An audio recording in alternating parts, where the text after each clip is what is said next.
Hey friends, welcome back to season 16 of the Old Fashioned on Purpose podcast. We are back after a little bit of a break and kicking off a brand new round of episodes and interviews and all kinds of good stuff. So generally, I like to start off a new season with a bit of a personal update just to kind of give you guys an idea of what's been happening in our life. We've done a lot of interviews prior to the beginning of this season. So I haven't talked a lot about what's been happening. We've had a lot of big shifts, but potentially not really outward shifts, but more inward shifts.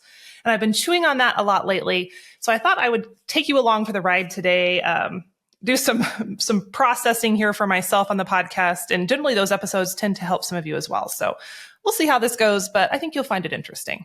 So welcome to Old Fashioned on Purpose. This is a show where we look at what we have left behind as we have raced towards progress and how we can get the good pieces back into our modern everyday lives. I'm your host, Jo Winger. Been doing this homestead thing for a long time, about 15 years, long before it became trendy and cool and all over Instagram. So I'm really passionate about not only old-fashioned skills, but also asking those bigger questions and really getting curious about what things looked like before modernity took over, before industrialization told us how to live, and how we can get back the pieces that really make us human. So that's what we talk about on the show. That's what we're going to be talking about as we dive into season 16. And I'm excited. So a few personal updates just on some of the different moving pieces of our life. For those of you who have been asking me, first off, we are safe from the fires. I know that the news of Wyoming's horrible wildfires have finally reached national news. They've been going on for a while, but I'm starting to get lots of emails and Instagram messages from folks wondering if we're safe. We are safe. The very big fire that's, I think it's over 100,000 acres right now, is about 4 to 5 hours north of us. So it does not threaten us. We have the smoke in there, of course, but it's not close. We did have a smaller, about a 300-acre grass fire that was only a mile away from our little town of Chugwater. We don't live in Chugwater. We're south of it, but it was very close to town. And so that was excitement last week. It didn't get anywhere to where we had to evacuate or anything. And honestly, we all stayed at the soda fountain and made food for the firefighters. So we weren't horribly worried. Some of the townspeople were, but that one got put out. Thankfully, Christian was on that fire.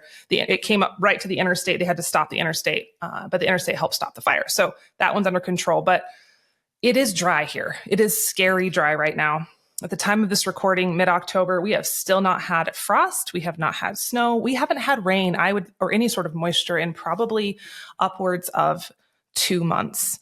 And so everything looks really sad. Like, I don't even like to look at our pastures. I can barely stand to walk through our yard.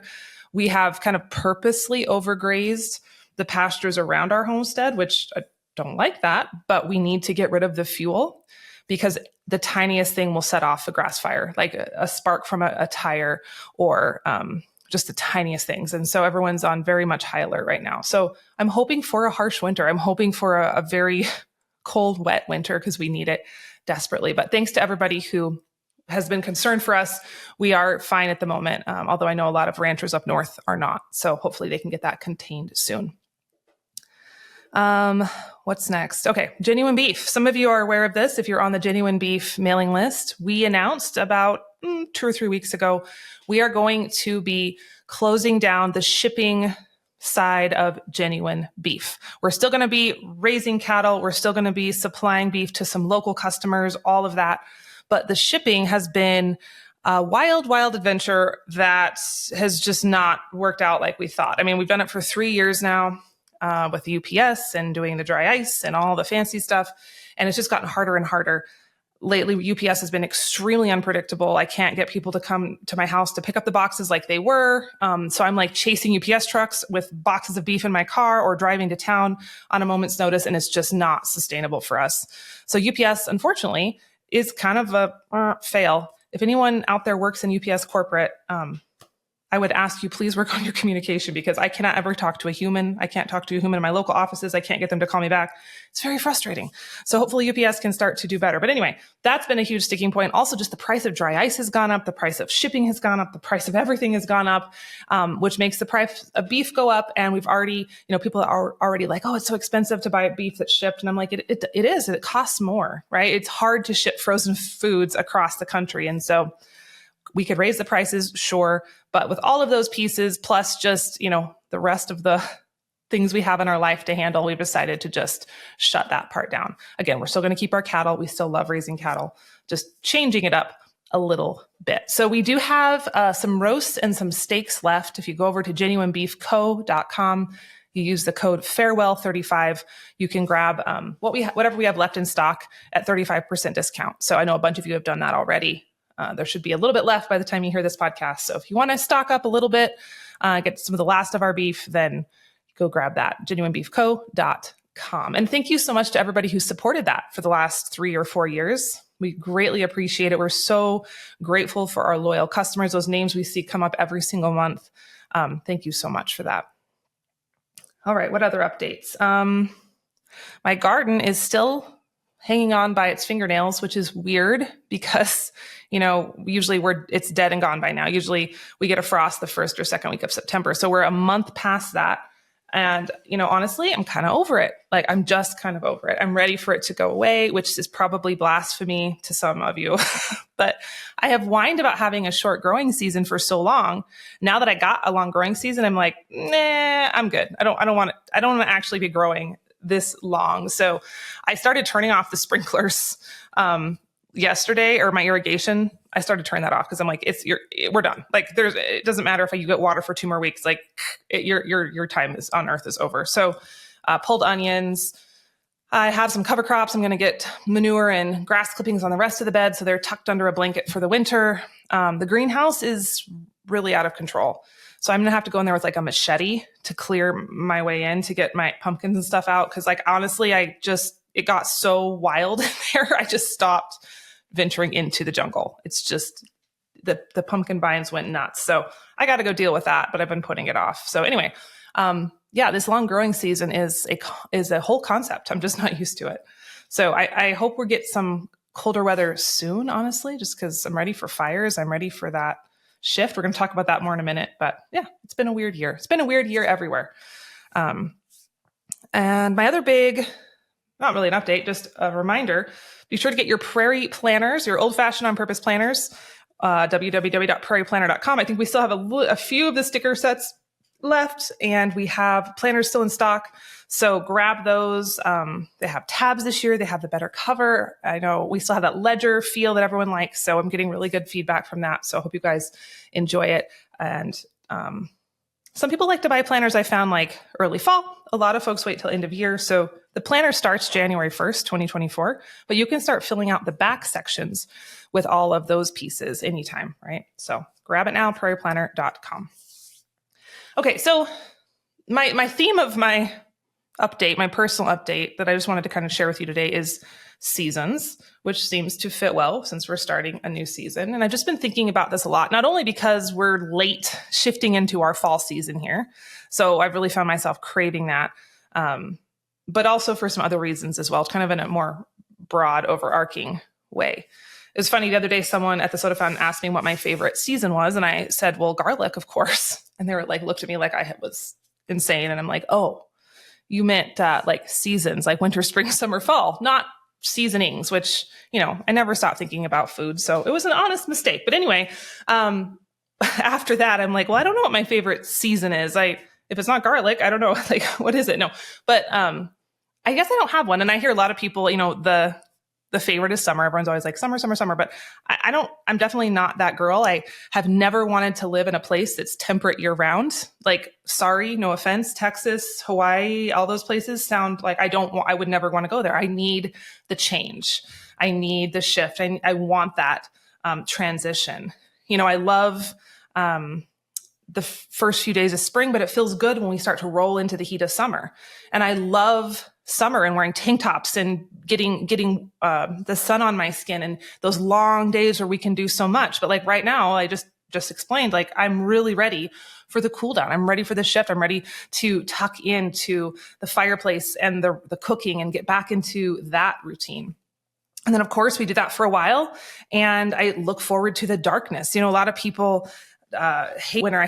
It's just such a cliche on social media. It's so funny. And the first snow we have here in Wyoming, everyone acts like they've never seen snow before, and they're just devastated that it snowed in Wyoming. And I'm like, did you guys forget where you lived? Like, this is an area where that's supposed to happen. That is needed. That's what nature is requiring. That's what the plants and the animals here expect, and they're ready for that. So I love the darkness of winter. I love dark nights. I love that forced slowdown. I love wood fires. I love soup. I love candlelight. I just love it. Love it, love it, love it. And then after a couple months of that, I'm definitely ready to get back outside. And that starts to call to me, and it starts to speak to us. And we start to feel that lightness in the air, and it wakens us up. And so I just love those transitions. I love them so much in the realm of nature and soil and seeds. That's something I crave and I embrace and I accept. But what I have been chewing on lately and realizing about myself is that even though I'm so aware of the importance of seasons in that realm, sometimes it's really hard to accept seasons in our greater journey or just in our life in general. And I've been thinking about this so much lately because we are undergoing a shift in our greater life journey at this moment. It's actually been happening for a while. I didn't realize it. I did realize it, but I didn't want to admit it or realize it. I just kind of was in denial over it. It kind of started last fall. And I fought it kicking and screaming, tooth and nail. Like, I was like, nope, we have to go back. We have to go back. We can't shift. There is no transition here. I don't want this to happen. And so, I'm now a year into this after having some tantrums, not like public tantrums, but lots of private tantrums as Christian.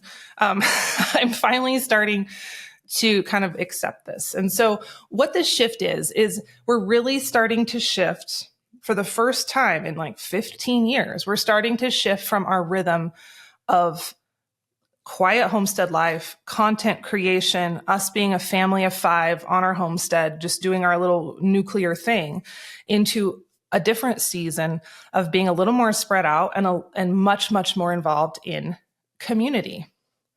And to be honest, like, I've talked about community a lot here on the podcast, and in Old Fashioned on Purpose, my book, that's one of our pillars of an old-fashioned life, right? You got to have community. Even if you are in an intense season of homesteading, you must have community. It's crucial.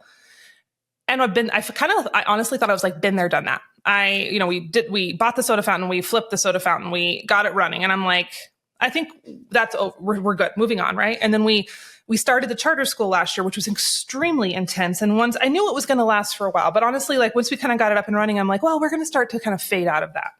So that was my perception. And then I kind of just thought, we check off the box of community and then moving on to the next thing. And I'm starting to realize the calling is different. The calling is that that was just the beginning, and we're being asked to dig in a new level with a new type of commitment. And so because of that, and because of finally accepting that revelation, if you will, our life looks different. It looks very different than it did in years past. My homesteading activities are looking different. My priorities look different. My focus is elsewhere. And even I'm finding the things that light me up, that are making me feel excited, are different. Hey friend, I'm interrupting this episode for just a second to tell you about something new that I recently discovered, and I think you might be interested. So here on the show, we talk a lot about ingredient swaps and how we can get back to the nutrients we're designed to consume without all of the industrial junk. And one of the ingredients that's super important that I think we often overlook is water. So obviously our bodies are made up primarily of water, and we're supposed to consume a lot of water during the day. Whether or not we do that is a whole nother topic. And beyond that, water can greatly affect the outcomes of some of your old-fashioned from scratch foods. I'm namely thinking of things like sourdough or lacto-fermented veggies. So I was really excited to discover Aquatru, which is a reverse osmosis countertop water purifying system. Kind of a mouthful, but it's super cool because it filters out a ton of chemicals that are likely in your tap water that could not only be less than ideal for your body, but they may be messing up your homemade foods and you don't even realize it. This filter will take out the forever chemicals, think like PFAS, fluoride, chlorine, arsenic, nitrates, pesticides, and herbicides. And those last 3 are especially concerning if you live in an area with a lot of industrial farming because they'll get into the groundwater. And I think what I love most about it is it's a countertop purifier pitcher system. So you don't have to redo your plumbing. You don't have to hire someone to install it. You just take it out of the box and go. Honestly, my 11-year-old put it all together for me, and it was super easy. So it filters out 15 times more contaminants than an ordinary pitcher. And I especially love the chlorine part because I wish I had a nickel for every time one of you have emailed me asking how to get the chlorine out of your water for your sourdough starter. So it can do that plus so much more. One filter lasts anywhere from 6 months up to 2 years. And if you have been buying bottled water, it will save you the same as buying up to 4,500 bottles of water. So it's a really good deal. And if you head on over to aquatru.com, that's AQUATRU.com, and use the code HOMESTEAD, you can save 20%. So head on over, check it out, and let's get back to the show. So some of you remember at the beginning of the year, my word of the year, which I love to pick every year. And if you get the Old Fashioned on Purpose planner, there we have a whole page for your word of the year. Love that exercise. But my word of the year was streamline. And that has definitely played a part in our year. Closing down Genuine Beef was part of that. There's been lots of things we've streamlined. We've reduced our employees. We've cut down our team, all that. Not because the businesses were shrinking, just because we were getting a little bit bloated with too much outsourcing. But anyway, that's a story for another day. So streamline has been a part, but really I realized, and sometimes you don't know your word of the year till you're halfway through the year or more than halfway. The word of my year right now is surrender. And I've never liked the word surrender. I have never identified with it. It always gives me this mental image of laying on the ground and just giving up, just like a vegetable, just like, well, done. And what I'm realizing now through lots of lessons and lots of opportunities is that surrender doesn't have to be passive. And I'm in this new season, and this is a season I've never been in one like this before, where I'm being asked to kind of go with the flow more, which is very counterintuitive to my nature of like drive, hustle, let's make it happen. Let's take action. And those are still important pieces. And I think we still need those. And I think honestly, most people are lacking those, right? I see in culture overall, that's the piece that people are lacking. But for me, now I'm being asked to learn to still take action and still move forward with purpose, but do it in a more fluid, flexible way. It's not a beat down idea. It's not a giving up sort of notion, but it's more of this like excited, curious, I can't wait to see what's next sort of surrender. And that's where we're at, because I truly did think, and honestly, this is why we put the soda fountain up for sale in January. I kind of was like, well, that was fun to get so involved in community. And now I want to go back to the way it was. I want to go back. And I knew you can't go back, right? Once you've grown, once you have expanded outside of your realm of capacity, you can't go backwards. So it was silly of me to go back, but I had that notion. And that's why I think I had such a hard time with the shifts I felt happening last fall. So the lesson I'm learning currently is that just like it would be silly for me to fight the seasonal shifts in my garden, just like I can't just declare that I'm going to keep a tomato out there all winter. No, I have to accept that the tomato needs to go through its life cycle, and the nature needs to go through its cycles, and the weather needs to change for things to open up and continue to grow and shift. I can't fight that. And that would be silly. It would be insane for me to fight that. I also can't fight the seasons of our life either. And that shift is inevitable and transition is inevitable, and it's a good thing. And so that's where I'm at, and that's where we're at. And it's not always evident, I think, to people on the outside, but Christian and I are really feeling that in this season. And I don't know where it's going to take us. I don't know where we're going to end up, but that's what we're wrestling with and chewing on. It was funny. Last week, Christian called me and he's like, what are you doing? And I'm like, I'm flipping hamburgers at the soda fountain. And I'm like, what are you doing? And he's like, I'm driving a bus, a school bus. And I just cracked up. I just couldn't stop laughing because, there's nothing wrong with either of those things as a profession. That's fine, obviously. It's just funny. And it's hard to explain to folks where we're at right now because I try to say this in a way that doesn't sound obnoxious. With our businesses and what we've created in our platforms and everywhere else in our life, we've been able to reach a level of entrepreneurship that a lot of folks just dream about, right? We've done it. We've been able to replace our incomes, and he came home from work and we have this beautiful this thing we've created on our homestead and with our online businesses and all the things we have going. And so it's bizarre when people say, what are you doing? I'm like, I'm working at the restaurant and Christian's driving a school bus. They're like, what? Like, what is wrong with you? That's insane. You don't have to do that. Why are you doing that? And so that's why it's just, our life is bizarre. I don't even know how to explain it right now. So Christian right now, he's still the CEO of the charter school, and he's committed to seeing that succeed, right? We're hustling. It's like a startup. So you have to grind it out during the first few years of a startup. And the same goes to a school. And when you are the CEO, or you're the owner of a business or the owner of a homestead, the buck stops with you, and you don't get to abdicate that responsibility because, it's uncomfortable. And so looks like right now, him driving a school bus in the mornings and in the afternoons. And then he goes into the office and problem solves all the millions of things he has to do at the school during the day. And that wasn't the plan. Like we started the bus routes this year, which have been wildly successful. And we thought we had drivers lined up, and one of them fell through. And so we can't find another driver. There is not a CDL training available at this moment. So we can't get another driver in feasibly till the first of the year. So guess what? Christian's driving the school bus. Do we have to drive a school bus to make ends meet? No. Is it part of our long-term vision board? No. But, that's what it takes sometimes when you have committed to the process and committed to the community.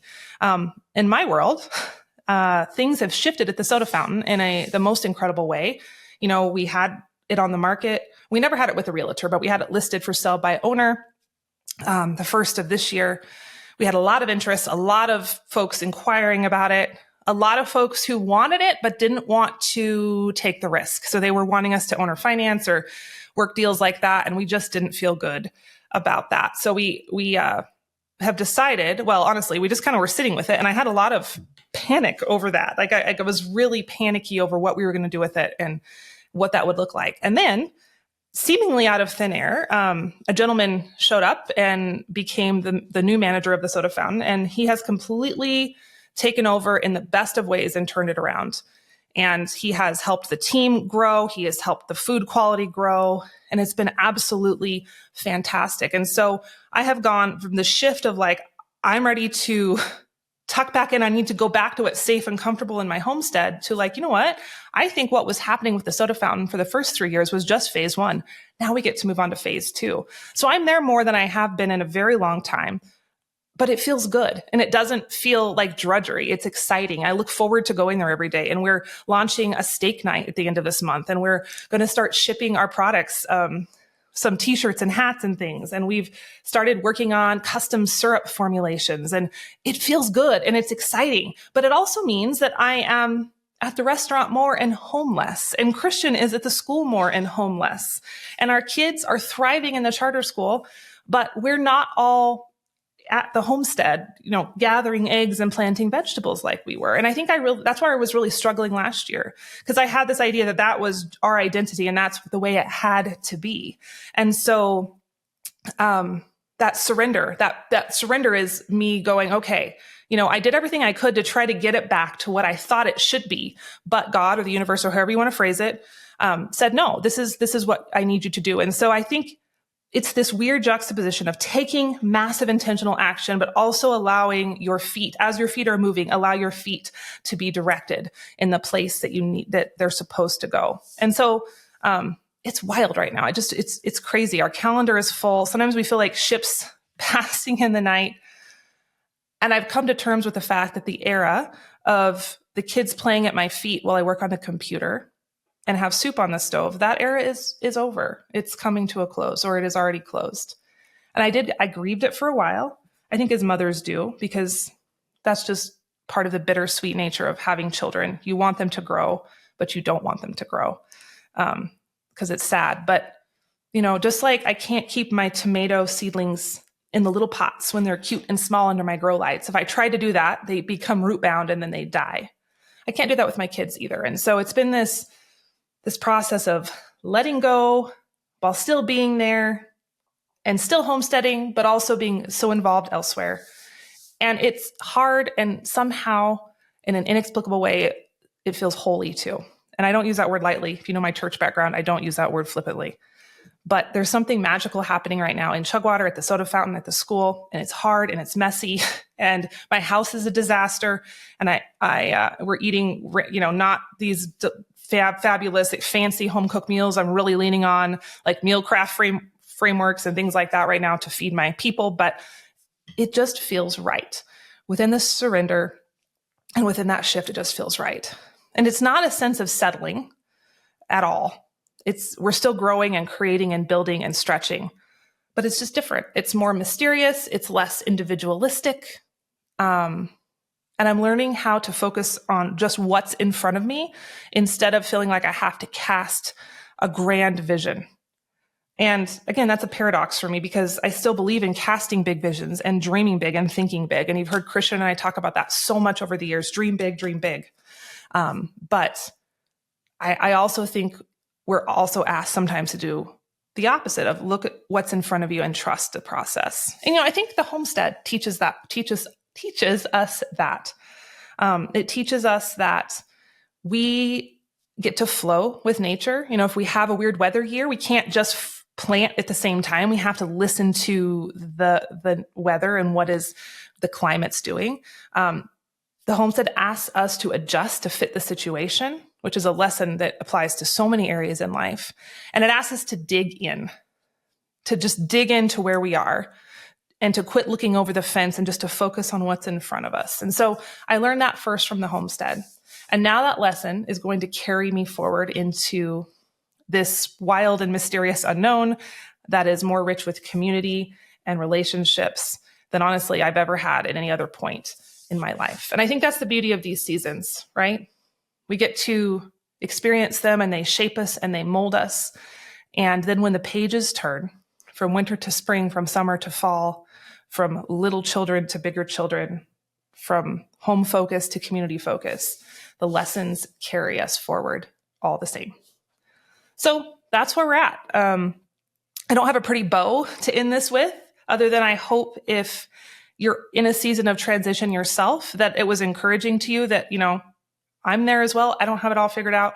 I'm just riding the wave. And I know that allowing myself to flow on the waves instead of trying to fight against the current has worked a lot better for me. Not in a passive way, but just a way of like, hey, if this is what I'm supposed to do, I'm going to lean into it. And the weirdest things happen when you lean into it. It gets really exciting. And I'm not resentful at all. And I'm actually having a blast. So also, this is not a veiled announcement that I'm going to stop homesteading. We're still going to homestead, and I'm still going to produce the podcast, and I'm still going to create content. That's not going away. I don't want you guys to think that that was the announcement. It just might look different. And you might hear me talk about different topics in the newsletter or on Instagram, just because my focus is elsewhere. We still have the chickens and we're still doing all the homestead stuff, but it's kind of like operating in the background instead of being just like the thing that I focus on solely. And I think that's good because, food production historically, it took a lot of time, especially pre-industrialization, but it doesn't always have to be the only thing we do, right? We're multi-dimensional beings. We can invest in other places. And so we're still doing the homestead stuff. I'm going to still be online. Honestly, I haven't been on Instagram or social media very much lately just because, the world feels volatile right now. And sometimes it's hard for me to post cute little reels about cute little homestead things when we have flooding and hurricanes in one part of the country and fires other places. And the whole world feels so shaken up by the election. But I'll come back. And, what I do in those moments when the world feels so unmoored is I just like to focus on doing something tangible with my hands. And, the other night when the fire was right next to Chugwater, and there were so many people in town running around like crazy, like I could literally see cars going back and forth on Main Street and people running up and down the street. There was nothing we could do. There was enough firefighters on the fire and I didn't need to evacuate and no one needed help like evacuating. So that was like, what do we do? Well, you know what we did? We went and made burritos for the firefighters. We made 50 burritos and it was beautiful. And we put our hands to something useful. And I'm like, that's such a metaphor for when the rest of the greater world feels shaky. Obviously, if you're in an evacuation zone, you have lots to do. But for those of us who are standing by on the sidelines, put your hands to something useful. Dig them in the soil, help your neighbor, get involved in your community. For me right now, that means a lot of making milkshakes and doing what I can to build bridges with people in my community face to face that don't look like me, that don't think like me. And there's a lot of beautiful moments I've had the last couple months doing just that. So anyway, that's my update, friends. Sorry for the rambling. Hopefully it made sense. Be sure to grab your planner. Stay tuned. We have some really awesome interviews coming up. In the next few weeks, I've got a discussion about how to stay functionally fit for your homestead so you can homestead as long as possible. I have Will Roosh, who is one of my favorite creators, talking about nuance and how to help our kids embrace critical thinking and how to build bridges and draw bigger circles with those around us. I'm really passionate about that right now with the way of the world. Everyone hates each other and I'm just over it. I have the editor-in-chief of Farmer's Almanac coming on to talk about how we can get in sync with nature and the cycles of the moon with our gardening. And so good stuff coming. Stay tuned. Thanks for listening. Thanks for coming along with me on my shifts. When I meet those of you at the soda fountain or wherever that are I've been with you since the beginning. I'm I'm so sorry. I'm not sorry, but I'm oh my gosh, you've seen so many iterations and so many layers. So if that's you, if you've been around a while, thank you for sticking with me because, I have my platform. I love what I teach, but I also like to continue to grow and shift and my interests change and my focuses change. So thanks for coming along for the ride. Okay, I'm going to stop talking now. Have a great rest of your day, friends, and we'll catch up on the next episode of Old Fashioned on Purpose.